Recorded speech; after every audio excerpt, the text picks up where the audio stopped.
మన VVIT university, absolute discipline, absolute education.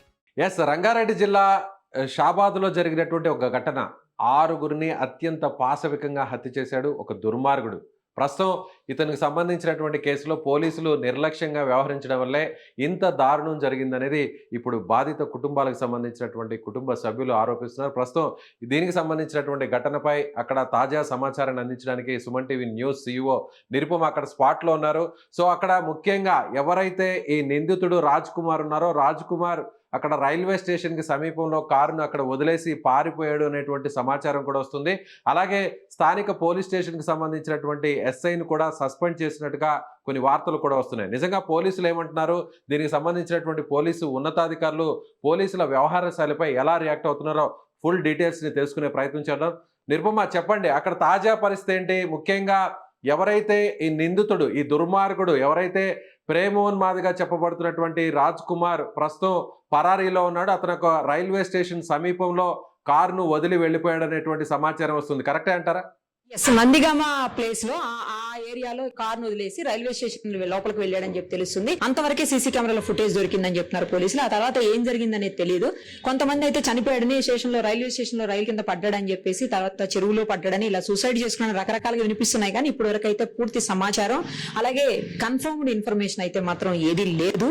కానీ ఎవరైతే ఆ అమ్మాయికి సంబంధించినటువంటి చనిపోయిన 17 ఏళ్ల మైనర్ బాలిక ఉందో, ఆ అమ్మాయికి సంబంధించినటువంటి బంధువులు, మేనమామ అందరూ కూడా షాబాద్ పోలీస్ స్టేషన్ ముందు దాదాపు ఉదయం 7-8 గంటల నుంచి ఇప్పటి వరకు కూడా ధర్నా చేశారు. న్యాయం చెయ్యాలి, కేవలం వాళ్ళు నిర్లక్ష్యంగా పోలీసులు నిర్లక్ష్యం వహించటం వల్లనే వాడు బయట తిరుగుతూ ఇంతమందిని చంపాడు అని చెప్పేసి వాళ్ళు ఆరోపిస్తున్నటువంటి పరిస్థితి. మే నెల 16వ తారీఖు అతని మీద కేసు పెట్టాము, 26వ తారీఖు అరెస్ట్ చేశామని పోలీసులు చెప్తున్నారు. కానీ ఏమి అరెస్ట్ చేయలేదని చెప్తున్నారు బంధువులు. మరోవైపున పోలీసులు ఏం చెప్తున్నారంటే, ఆ కేసులో ఎక్కడ కూడా కేసులు పెట్టేటువంటి ఏవైతే సెక్షన్స్ ఉంటాయో, అబో 7 years సెక్షన్స్, అవన్నీ కూడా పెట్టేదానికి సరైనటువంటి ఎవిడెన్స్ లేనందున 3 ఏళ్లు 5 ఏళ్ల శిక్షల లోపల పెట్టాల్సి వచ్చింది. అంటే 7 ఏళ్ల లోపల శిక్షలు పెట్టారనమాట. 7 ఏళ్ల లోపల శిక్షలు పెట్టేటువంటి సెక్షన్స్ పెట్టినప్పుడు అది బెయిలబుల్ కేసు అవుతుంది. సో స్టేషన్ బెయిల్ కూడా ఇచ్చేయచ్చు.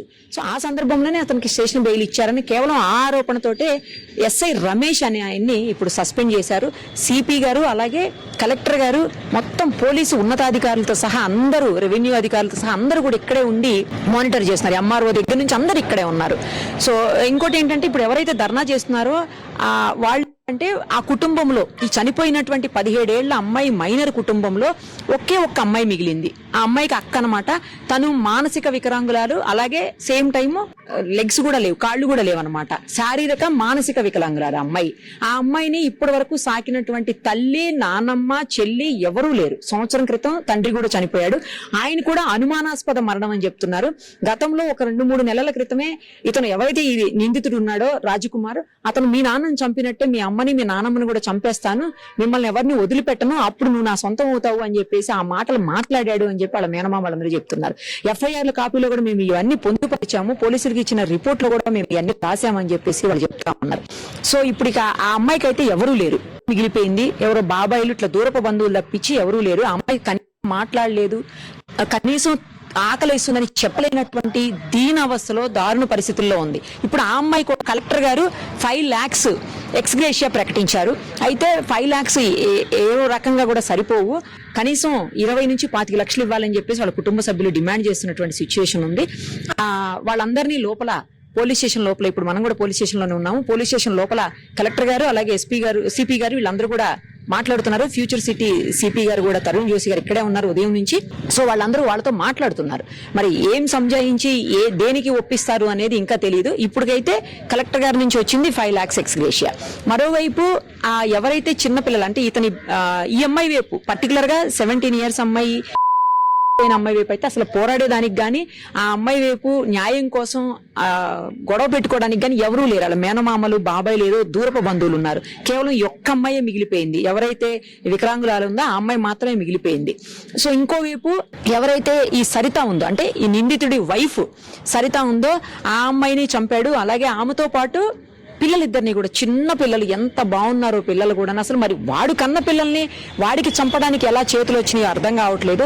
వాడు ఎంత దారుణంగా చంపాడంటే, ఈ 17 ఏళ్ల అమ్మాయి మైనరు తల్లిని ఆ అమ్మాయి వాళ్ళ తల్లిని నానమ్మని ఆ తల్లి డోర్ తీయంగానే కత్తి పెట్టి పొడిచాడంట. ఇక్కడ నుంచి ఇక్కడికి పొడిస్తే లోపల ఉన్నటువంటి ఇంటెస్టైన్స్ అంటే పేగులు కూడా బయటకు వచ్చినటువంటి పరిస్థితి. తర్వాత ఇట్లా గొంతు కోసాడంట మెడ మీద పెట్టి కత్తితోటి. ఆ తర్వాత వాళ్ళ నానమ్మ పెద్ద ఆవిడ కదా, ఆవిడ మంచం మీద నుంచి లేచి వచ్చే లోపే ఆమె మెడని కట్ చేసేసాడు కత్తితోటి. తర్వాత బయటికి తీసుకొచ్చి అమ్మాయిని ఇలా నెట్టుకుంటూ తీసుకెళ్తున్నాం. మనం కూడా విజువల్స్ లో చూసాము. ఆ అమ్మాయిని వేరే ప్లేస్ కు తీసుకెళ్లి అక్కడ కొంతమంది ఇంకా చంపేశాడు, కొంతమంది చెప్పి రకరకాలుగా వినిపిస్తుంది. ఇంకా పూర్తి సమాచారం అంటే పోలీసుల ఇన్ఫర్మేషన్ లో కూడా క్లారిటీగా రావాల్సినటువంటి అవసరం ఉంది. ఎప్పుడైతే ఈ అరెస్ట్ చెయ్యాలి అని చెప్పేసి వీడు కేసు పెట్టి ఆ సెక్షన్స్ అబోవ్ 7 years కనుక పెట్టిండింటే ఇతను 100% లోపలే ఉండేవాడు. ఇవాళ 6 ప్రాణాలు అన్యం పుణ్యం ఎరగని పసిపిల్లలతో సహా చనిపోయారు. ఇప్పుడు వాడుగా కని ఉండొచ్చు, కానీ చంపే రైట్ అయితే వాడికి కూడా లేదు కదా. దారుణాతి దారుణంగా చంపేశాడు. సో ఇంతమంది ప్రాణాలు ఈరోజు బలైపోయాయి కేవలం వాడి మీద సరైనటువంటి సెక్షన్స్ పెట్టలేదనే రీజన్ ఉంది. కానీ పోలీసుల సైడ్ నుంచి వినిపిస్తున్నది ఏంటి అంటే సరైన సెక్షన్స్ పెట్టడానికి ఎవిడెన్స్ కావాలి. ఆ ఎవిడెన్స్ లేనిదే మేము ఏం చేసేటువంటి పరిస్థితి ఉండదు. అప్పటికీ మేము మ్యాజిస్ట్రేట్ ముందు హాజరుపరిచినప్పుడు రిక్వెస్ట్ చేస్తున్నాం మేము మ్యాజిస్ట్రేట్ గారిని, సరే ఇందులో బెయిల్ ఇవ్వద్దు అని చెప్పేసి రిక్వెస్ట్ చేశామని. కానీ అది బెయిలబుల్ సెక్షన్ అయినప్పుడు బెయిల్ ఇవ్వకుండా ఎలా ఉంటారు అనేది పోలీసులు వాదిస్తున్నటువంటి పరిస్థితి. నిందితుడు రాజ్ కుమార్ పదే వాళ్ళ ఫ్యామిలీని కూడా బెదిరించడం జరిగింది. ఎవరైతే ఇప్పుడు బాధిత చనిపోయినటువంటి ఆ పాప ఉందో అమ్మాయి తండ్రిని కూడా హత్య గావించబడ్డాడు. ఆ హత్యను కూడా నేనే చేశాను. ఒకవేళ నేను చెప్పినట్టుగానే మీరు వినకపోతే మళ్ళీ మిమ్మల్ని చంపేస్తాను, మీ నాన్నను చంపినట్టే మిమ్మల్ని కూడా చంపేస్తానని పదే బెదిరించేవాడు. ఈ విషయాన్ని పోలీసులకు చెప్పినా కూడా పోలీసులు పెద్దగా పట్టించుకోలేదనేది ఇప్పుడు ఆ కుటుంబ సభ్యులు చెప్తున్నటువంటి మాట. కరెక్టే అంటారా? ఎస్ నేను ఇందాక అదే చెప్పాను. 1 year బ్యాక్ ఆయన చనిపోయినప్పుడు ఆయన కూడా ఒక విచిత్రమైనటువంటి పరిస్థితుల్లో బాగా ఆయన డ్రింకర్ అని చెప్తున్నారు, హెవీ డ్రింకర్ అంట. సో ఈ కేసు ఆ రోజు కూడా బాగా తాగి ఉన్నటువంటి బయటికి ఇతనే తీసుకెళ్లాడంట. ఎందుకంటే ఈ అమ్మాయి వాళ్ళ ఇంటి పక్కకే వీళ్ళ అమ్మా నాన్న ఉంటారు. ఇతను అక్కడ ఉండడు కానీ భార్యతోటి వేరే ప్లేస్ లో ఉంటాడు. బట్ వాళ్ళ అమ్మా నాన్న అక్కడే ఉన్నప్పుడు రావటం పోవటం వాళ్ళ అమ్మా నాన్న కోసం అక్కడికి రెగ్యులర్ గా చేస్తున్నారు. అంతకుముందు వీళ్ళు అక్కడే ఉండేవాళ్ళు అని చెప్తున్నారు. ఇప్పుడు వాళ్ళ అమ్మా నాన్న మాత్రమే అక్కడ ఉన్నటువంటి పరిస్థితి. సో ఈ సిచ్యుయేషన్ లో రెగ్యులర్ గా అక్కడికి పోతూ వస్తూ ఉండేవాడు కాబట్టి అక్కడ ఏం జరుగుతుంది ఏం చేస్తున్నాడు అనేది కంటిన్యూస్ గా అందరూ చూస్తూనే ఉండేవాళ్ళు. చాలా క్లోజ్ గా మూవ్ అవుతూ అతనితోటి. ఇంకొకటి ఏంటంటే వెంటనే ఇమ్మీడియట్ గా వాళ్ళ ఫాదర్ ని తీసుకొని బయట అతనే తాగబోయించి బాగా అందులో మద్యంలో ఏదో కలిపి చంపాడు అని చెప్పేసి అది కూడా చెప్తా ఉన్నారు. సో ఆ విషయం కూడా అప్పుడు తెలియదు. మా క్యాజువల్ గా మంది ఎక్కువైపోయి చనిపోయాడు అనే భ్రమలోనే వాళ్ళని ఉంచాడు అతనే. ఎందుకంటే తీసుకెళ్ళింది అతనే, తాగించింది అతనే, మళ్ళీ తిరిగి తీసుకొచ్చింది కూడా అతనే. సో ఇవన్నీ చేసిన తర్వాత ఎవరికి అనుమానం రాదు కాబట్టి ఎవరికి అనుమానం రాలేదు. కానీ ఇప్పుడు ఏంటంటే పర్టికులర్ గా ఈ ఇన్సిడెంట్ తర్వాత అంటే ఇప్పుడు ఏదైతే ఈ చనిపోయింది ఇవన్నీ బయటకు వచ్చాయి. ఇప్పుడు పోలీసులకి మేము గతంలోనే చెప్పాము దీని గురించి అని చెప్పేసి అమ్మాయి కుటుంబ సభ్యులు చెబుతున్నప్పటికీ కూడా అప్పటి వరకైతే పోలీసులు కేసు రిజిస్టర్ చేయలేదు. వాళ్ళు బెదిరిస్తున్నట్టు కానీ లేకపోతే వీళ్ళకి కుటుంబానికి హామ్ ఉంది, థ్రెట్ ఉంది తన నుంచి అని కూడా ఏ రకంగా పోలీసులు కేసులు అయితే రిజిస్టర్ వెనక ఏదో యాక్టివిటీ జరుగుతుంది, అక్కడ పోలీసు ఉన్నతాధికారులు మాట్లాడే ప్రయత్నం చేస్తున్నట్టున్నారు. ఎస్, దానికి సంబంధించినటువంటి అప్డేట్ ఇచ్చే ప్రయత్నం చేస్తారా? బాధితులకు అండగా ఉంటూనే బాధితులపైన కఠినమైన చర్యలు తీసుకునే విధంగా ప్రభుత్వం అన్ని రకాల చర్యలు తీసుకుంటుంది. సో ప్రస్తుతం అంతా కూడా ఇప్పుడు మా సిఇఓ నిరుపమ గారు చెప్పినట్టుగా అక్కడ స్థానికంగా ఉన్నటువంటి ఎవరైతే ఇప్పుడు చనిపోయినటువంటి బాధిత మహిళలకు సంబంధించిన సోదరి మానసిక స్థితి కూడా సక్రమంగా లేకపోవడం, ఆమె నడిచే పరిస్థితి కూడా లేకపోవడంతో అంగవైకల్యం కూడా ఉండడంతో సో ఆమెకు సంబంధించినటువంటి కేరింగ్ అంతా కూడా ప్రభుత్వమే బాధ్యతగా తీసుకుంటుంది. ఆమెకి ఇప్పుడే ఒక 5 లక్షల రూపాయల నగదును కూడా కలెక్టర్ ఆయన మంజూరు చేసినట్టుగా తెలుస్తుంది. కాకపోతే ఈ అమౌంట్ సరిపోదు, ఎవరు కూడా లేరు కాబట్టి ఇప్పుడు ఒంటరి యువతగా మారింది కాబట్టి ఆమెకు సంబంధించినటువంటి సంరక్షణ బాధ్యతలను చూసుకోవడానికి మరికొంత మొత్తాన్ని కూడా రిలీజ్ చేయాలి. దాదాపు 20 లక్షల వరకు కూడా రిలీజ్ చేయాలన్నట్టు డిమాండ్ చేస్తున్నట్టుగా తెలుస్తుంది. చూడాలి మరి.